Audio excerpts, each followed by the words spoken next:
ఈ రోజుడికి జన సొంతంగా జన సముద్రంగా వస్తారు ఈరోజు జనాలు జగన్మోహన్ రెడ్డిని కలచడానికి. ఏమిటి నీ 6 సూపర్ 6 అమలు చేయడానికి కారణం కూడా ఈరోజు రైతులు తిరుగుబాటు చేస్తారు. ఒక్కటి ఇన్సూరెన్సు, ఇంతవరకు ఒక్క ఇన్సూరెన్స్ కూడా లాస్ట్ ఇయర్ శనగ పంట నష్టపోతే ఇంతవరకు ఇన్సూరెన్స్ లేదు రబ్బీలో. ఎందుకు రైతుల విషయంలో మన గోదావరి జిల్లాలో ధాన్యం కొనలేదని చెప్పేస్తున్నారు. ఇంతవరకు పొగాకు కానీ మామిడి రైతులు కానీ బత్తాయి కానీ అరటి సింహాద్రిపురం పులిందల లింగాల మండలంలో ఇంతవరకు నష్టపోతే అరటి పంటలో ఇంతవరకు ఇన్సూరెన్స్ లేదు.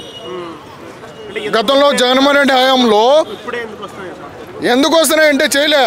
పవన్ కళ్యాణ్ ఏమన్నామంటే నేను సనాతన ధర్మం అంటాడు. సనాతన ధర్మం అంటే అందరూ సనాతన ధర్మం కాదా? 80% సనాతన ధర్మం కాదా చేసేది?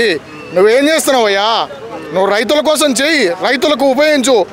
ఆంధ్రాలో ఎక్కువ ఎవరుండేది? ఆంధ్రాలో 70% రైతులు కాదా ఉండేది? రైతులు కాదా ఉండేది? రైతులకే కదా నువ్వు చేసేది, రైతులకు చెయ్యి.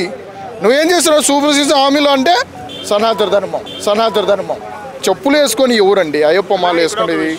రైతులకు చేస్తా. ఈరోజు జ్యూస్ ఫ్యాక్టరీ అంటే 7 రూపాయలు 8 రూపాయలు 12 రూపాయలు ఫ్యాక్టరీ 4 రూపాయలు ఫ్యాక్టరీ తరపున ఈరోజు బంగారుపాలెంలో అదే కాదు రైతుల మీద లాఠీ చార్జ్ చేసేది ఏంటండి? 2003లో ఇదే లాఠీ చార్జ్ చేసి 2004లో చంద్రబాబు నాయుడు ఏమైనాడు? గుర్రాల మీద చేసి రైతుల మీద దాడి చేయలేదా? ఇదే హైదరాబాద్లో ఈరోజు చిత్తూరు జిల్లా సొంత జిల్లాలో ఏం చేస్తాను? లాఠీ చార్జ్ చేయలేదా?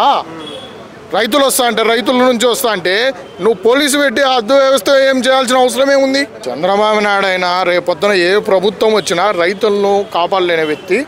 రేపొద్దున ఎవరైనా ప్రభుత్వం దిగాల్సిందే. ప్రభుత్వం లేదు, 100% ఉందండి. 100% ఉంది లోపం. రైతులకు ఇస్తున్నావు, ఇప్పుడు వాటర్ అన్నీ వస్తాయి, అన్నీ ఉన్నాయి. రైతుకు దిగుబాటు లేనప్పుడు ఏం చేస్తారండి?